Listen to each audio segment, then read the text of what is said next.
We're back, and while we're on the topic of sexual assault and awareness, it's not always easy to feel comfortable with reporting to the law what has happened to you in an event of being a victim of sexual assault. So we brought in Monique McGuire from the District Attorney's Office to talk to us about what to do if you're a victim, how to report the crime, what are the signs that you may have been abused, and how to protect yourself, and most importantly, all of the resources available to you if you are a sexual assault survivor. Thank you, Ms. Monique, for being with us today. Thank you for having me.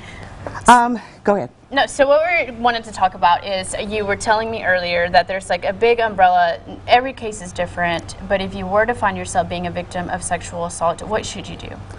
If you find yourself being a victim of sexual assault and you're an adult, I would suggest that you contact your local law enforcement agency. Typically there is a protocol wherein they take a report from you, but they also take you and have you transported to the hospital so that forensically evidence may be obtained so that it can be used for purposes of prosecution in a case.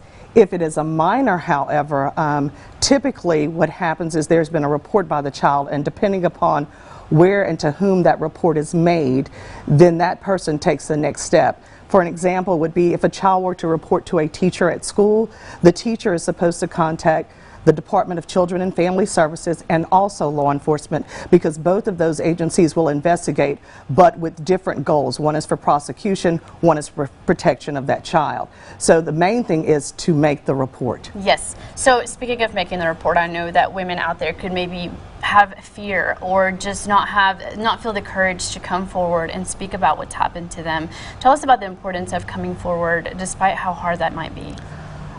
By no means would it be easy, but it's very important to come forward. Number one, so that you can be taken care of. Number two, so that hopefully the perpetrator may be apprehended, and that will stop that cycle from happening to someone else. Typically, most law enforcement are trained to handle this, as are people in our office at the District Attorney's Office. There are services that are available through our victim assistance coordinators, where there are groups that will help you. There is counseling available to help you get through the process. So there are a lot of things that are there for rape victims if they will just come forward. Yes, so the importance is in not only the person, the perpetrator you were saying,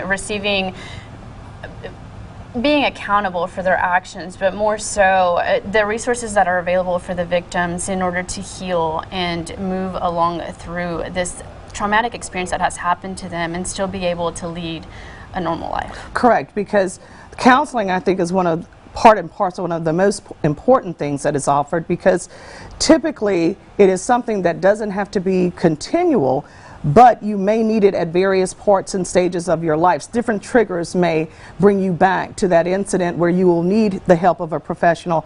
And so it is always important to seek out that, and to seek out people that will help you and that will listen. And most of all, it's important for us as citizens, family members, friends, girlfriends, believe that victim.